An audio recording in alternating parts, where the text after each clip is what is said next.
CBS Radio presents the CBS Radio Workshop, dedicated to man's imagination, the theater of the mind.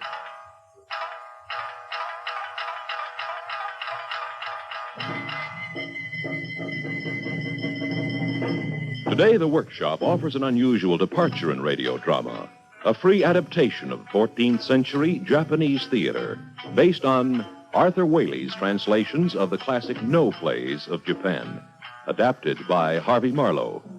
Music composed and conducted by the noted Japanese composer Takushindo.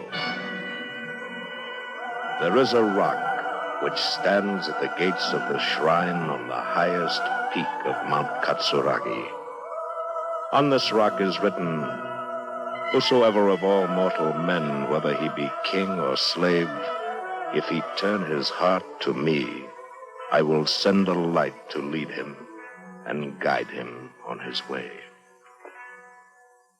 I am Lord Hojo no Tokiyori, ruler of all Japan. But today my heart is heavy. The prayers at the temple are of no avail against the illness that has overtaken my wife, mother to the heir to my throne. Perhaps a pilgrimage to Mount Katsuragi will serve her better than all these prayers here at the temple. So he arranged with the temple priests for a pilgrimage to begin on the morrow. Clad in the holy habit of the priests, with only his honored short sword strapped to his side, he went to take leave of his wife. I have come to say goodbye, for I am soon starting on a ritual mountain climbing. God be with you. I have heard that it is a dangerous ritual. Shall you take our son with you? It is not a journey that a young child could make. Well, I pray you will come back safely. And I will pray for your good health. I must go now. My lord, I have something to say. What is it? I would go with you to the mountains. No. No, how could you leave your mother when she is not well? It is because my mother is ill that I would go with you to pray for her. My dear wife, your son says he would come with us. What is to be done? Ishiwakamaru, when your father leaves, I will have none but you at my side. I have not had you out of mind or sight for as long a time as it takes a dewdrop to dry. Give me back the measure of my love. Let your love keep you with me. This is all as you say, yet nothing shall move me from my purpose. I must climb this difficult path and pray for your health in this life. They saw no plea could move him, and so they set out. 80 or more, priests, pilgrims, the ruler of all Japan, and his son. The way was rough and tortuous, the elements showing no respect for the pilgrims, nor the ruler of all Japan. For the winds howled and the thunder rolled down from the mountains. The rain and the sleet wetted them so that they were all a-shiver. And then the hail, the size of hen's eggs, smote them, and they all cowered in the shelter of the rocks. And Lord Hojo no Tokiyori, noticing his son faltering more than the rest, ordered the pilgrims to halt and take shelter. We have climbed so fast, we are already near the summit. We will stay here and rest for a while. My lord, we gladly obey. Father, I have something to say. What is it, my son? I do not feel well. Quiet, my son. Let not the priests hear you talk so, lest the spirits of the mountain take offense at our coming. Perhaps you are merely tired because you are not used to climbing. Lie there and rest. But the boy was not merely tired from climbing. He was deathly ill. And soon the color ebbed from his face. His complexion was as the coloration of the rocks around him. The priests and the pilgrims grew restless, and as they grew restless, they grew fearful. They muttered amongst themselves, and they commissioned the priest to speak strongly to Lord Hojo no Tokiyori. The pilgrims are saying that your son is indisposed. He is not feeling well, but there is nothing wrong with him. He's only tired with climbing. So you are not troubled about him? No. He will arise refreshed and ready to resume the climb in the morning. But the pilgrims would not readily accept this reassurance. All night they burnt incense and chanted the scriptures. In the morning, they gathered around the child, and they saw that he was no better. Again they grew restless and then fearful, and they muttered among themselves, and again they commissioned the priest to speak with Lord Hojo no Tokiyori. O master, ruler of all Japan, last night you said this boy was only tired from climbing, But now he is looking very strange. Though I say it with dread, there has been from ancient times a custom that those who fail in this climb should be cast down. All the pilgrims are saying that he should be thrown into the valley. Would you hurl this innocent child into the valley? It is the custom of the god of Kumano. It is a mighty custom. I cannot gainsay it. Then the pilgrims, sighing for the sad ways of the world and the bitter ordinances of it, made ready for the hurling. Foot to foot they stood together, and Tokiyori, too, amongst them, heaving blindly, none guiltier than his neighbor. The piercing cry of the falling boy emblazoned deep in the mind of Tokiyori, echoed again and again, from mountaintop to mountaintop, from pilgrim heart to pilgrim heart.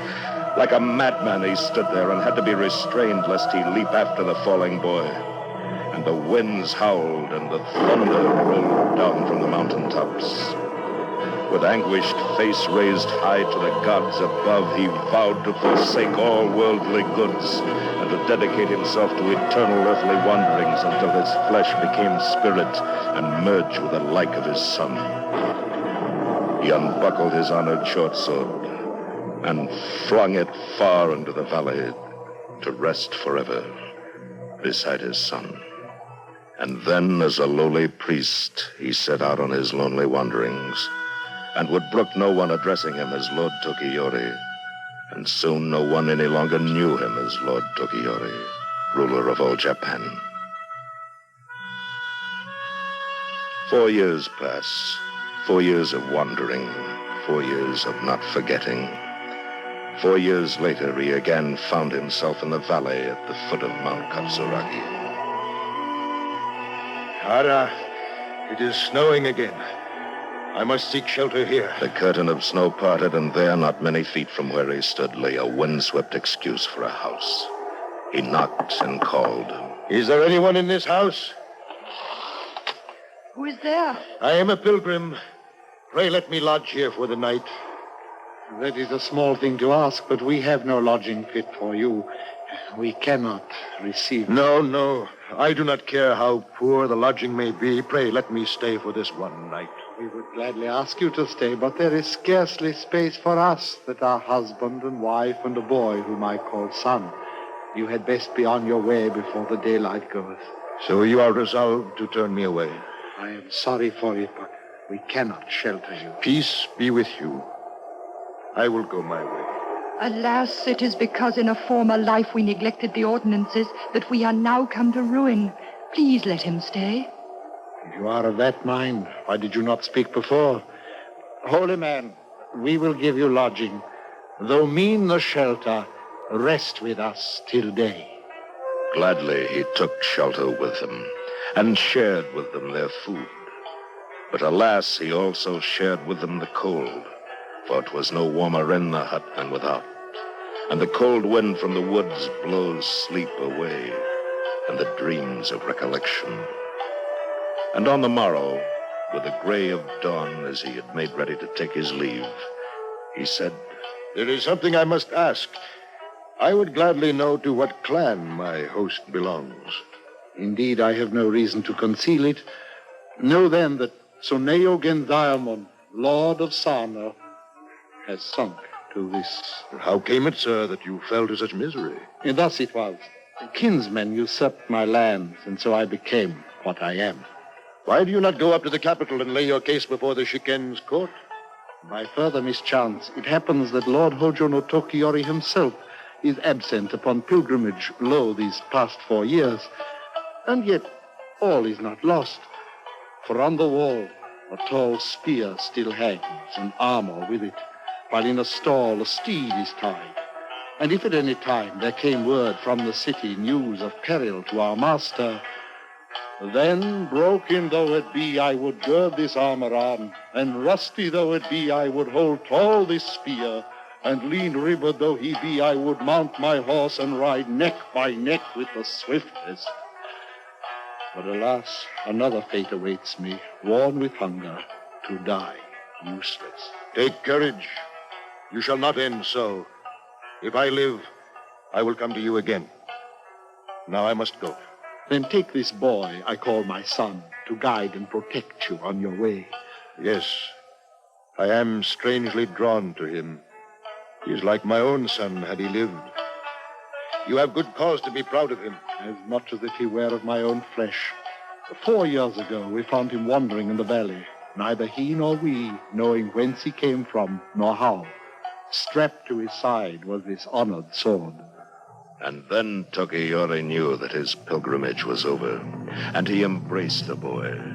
But he did not reveal himself, but merely said he would be glad to have him as guide and protector. And he turned to Suneo and his wife. Though my longing bides with you, You leave us? farewell. You have made me happier than you know. Come back to us soon. He said no more. He went his way. He sad to leave them, and they to lose them from their sight. They traveled many roads together, prayed at many temples, and read the scriptures together.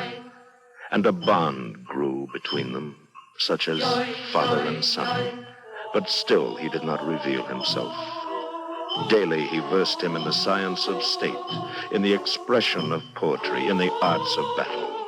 He taught him the overhead slash, the 10-side cut, the 8-side sweep, the body wheel, the Hanyu turn, the flower double, the blade drop, the maple leaf double, and the gnashing lion. He taught him to be nimble on his feet, but never to retreat. And then the winds abated. The snows melted and the rains came. And soon the cherry trees were in full blossom. They had traveled hard and they traveled fast. And then, weary with travel, they came to the inn of Akasaka in the country of Mino. Welcome, O holy priest. You grace my house with your presence. And you too, noble young prince. We thank you for your hospitality, but I am no prince. Oh? Merely a pilgrim in company of this holy priest. Oh, be that as it may, you're doubly welcome. While my good wife prepares some hot food for your stomach, do come and meet my other lodgers and listen to the sweet voice of Tonoe. She's renowned through all of Mino. Pleased to meet Kichiji and Kichiroku, merchants of Mino. I'm sure they will pleasure your presence on the journey tomorrow. You are many times welcome, for this area is infested with robber bands who prey on merchants such as us. We cannot hope to outnumber them, but perhaps they will not impede our journey if we travel together with a holy man and so stalwart a young protector. We join you gladly. This sword that serves this holy man shall serve you as well. Then join with us in some food and wine. It seems the geisha girl would approach us. Come closer, girl. What would you say? I have words of warning for you. Then speak without fear. We listen readily. Be on your guard, gentlemen, for the outlaw Kumasuke has got wind of your coming and the gold you carry, and has sworn to set his brigands upon you tonight. All is now lost. What are we to do? How can we defend ourselves against the hordes of Kumasaka? Let them come in what force they will. Yet if one stout soldier go out to meet them, they will not stand their ground, though they be 50 armed men. What can one mere stripling do against so many? Perhaps we can trade them our gold for our lives? Nay, you shall walk over many dead bodies ere you have to give up your gold or your lives. Holy man, give me your blessing ere I go. Go, my son. Go with God. And remember well the lessons I have taught you. And know this, too, ere you go. 4 years ago, my son was lost to me, but the gods were kind. I found him again in Tsuneo's house. The boy embraced his father, and then turned to the others. Now arm yourselves as best you can, and wait here. I will go out to meet them. And while he spoke, evening passed to darkness. He found himself a place where only 3 or 4 could pass abreast, and waited. The night was still. No sound but the crickets and the quick breathing of the boy. The moon was bright and cast many fearsome shadows around him. But neither evil spirits nor evil men could chill the heart of little Ushiwakamaru, son of Lord Hojono Tokiyori, ruler of all Japan. And then a wave of sound of horses and men roared over the hill. In they rushed, each jostling to be first to cut down the stripling. More of them and more in a wild onslaught. Not even the god of peril had dared to face them, but little Ushiwaka Maru showed no fear.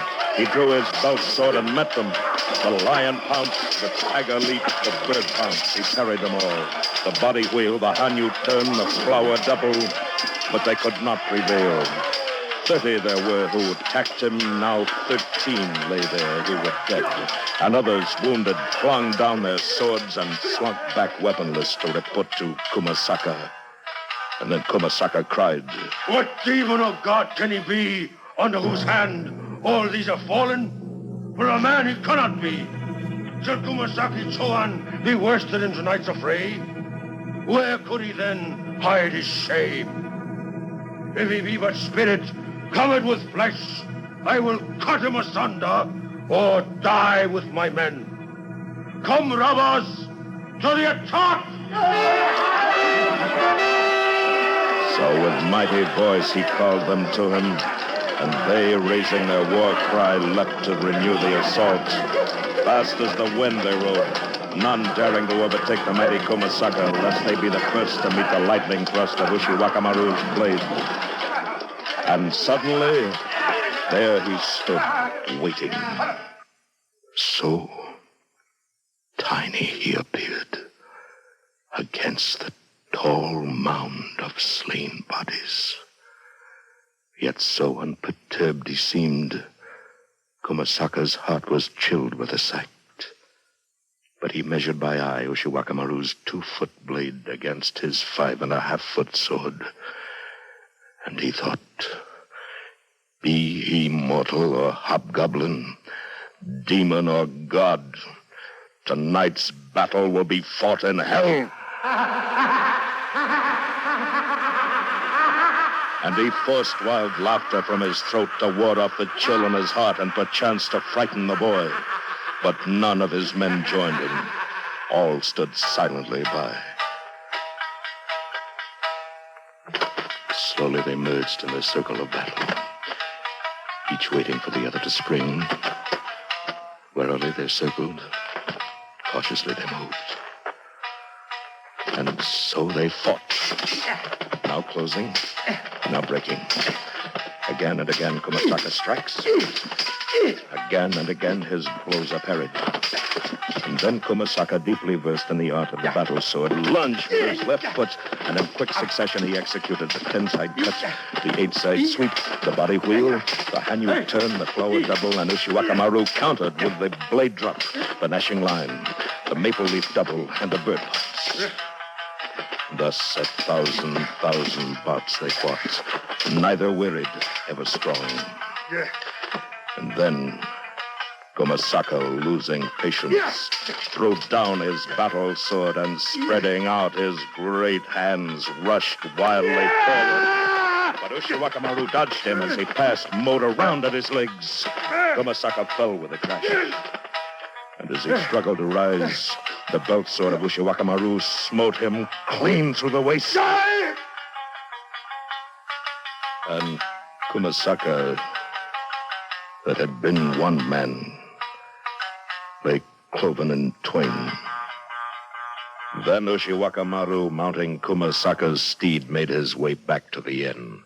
Lord Hojo no Tokiyori, overjoyed at the safe return of his son and his miraculous accomplishments, had this to say. Now that I have a son to share my throne with honor and serve my people with integrity, I would return to my wife and to the affairs of state. When the pale moon fades from this night sky, we will pursue our way toward the capital. That very morning they set out on their way and reached the capital without further mishap. And there was great celebrating and rejoicing awaiting them. There were fireworks and cannon, parades, entertainments and pageantry, feasting, and much spilling of wine. The temple bells tolled for the safe return of the ruler and the young prince. And heeding their call, the ruler, his wife, and the young prince forsook the revelries of the populace and spent 2 days fasting and praying to the great god of Kama. And when they returned from their meditations, he issued a proclamation. This public notice is hereby posted. If there be those amongst you who would challenge my return to rule this land of sunrise, then mass your armies and declare your aims. Or if you be of a mind to serve your ruler loyally and true, then come in full regalia and receive my blessing and my love. They came from far and near, barons and dukes, lords and masters, chamberlains and chancellors, samurai and soldiers, pilgrims and priests, farmers and merchants, fishermen and sailors, free men and slaves. They came on horses fat with fodder, on rickshaws rickety and worn, in carriages resplendent, in clothes raggedy and torn. And along with them rides Suneo, haggard and wan. The horse is old, it cannot hasten, neither whip nor spur can urge it on. His armor is dented, worn and dusty, his spear is tall, corroded and rusty, but he moves like a man dedicated to serve his ruler, his country, with determination and nerve. Many a road was traveled, many a day had set to rest, until all were assembled in the great courtyard of the palace, and the ruler called to his attendant. Have the samurai, the lords, and nobles all arrived? Yes, my lord, they have all come. Among them should be a knight in broken armor, carrying a rusty sword and leading his own lean horse. Find him and bring him to me. I tremble and obey, your majesty. He ran without catching his breath, and amongst the richly clad nobles he had no trouble finding Suneo. He was led to where on a great dais all the warriors of this levy were assembled like a bright bevy of stars. Row on row they were ranged, samurai and soldiers, nobles and lords, bejeweled and resplendent. Swift, scornful glances, fingers pointed, and the noise of laughter met his entering. His rusty sword sags and trails, yet undaunted he kneels at the foot of the throne where sits Tokiyori and the young prince. Silence! My lord, I have come. He has come indeed. Tsuneo, lord of Sano, have you forgotten the priest whom once you sheltered from the snowstorm, and the boy you once called son? My lord, I am overwhelmed. You have been true to the words that you spoke. Now I shall be true to mine. Now all ye hear this. In the case of Tsuneo, I return to him his land, his title, and his deeds, and add to this my eternal gratitude and devotion. Then Suneo took his, bowed low before the ruler of all Japan, embraced the young prince, the one he once called son, and then, broken though it was, he girded his armor on, and rusty though it was, he held straight his spear, and bony though it was, he mounted his steed, and went proudly his homeward way.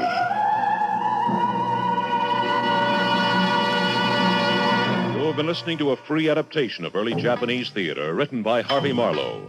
Featured in today's cast were William Conrad, John Daner, Hans Conried, Virginia Gregg, Mary Flynn, Ben Wright, Joe DeSantis, Torrin Thatcher, Henry Blair, David Frankham, and Yoshiko Niya. Authentic court music by the Tenrikyo Kyokai musicians. Choral group from the Japanese Union Church of Los Angeles. Original music composed and conducted by Tak Shindo. CBS Radio Workshop was produced and directed by Harvey Marlowe.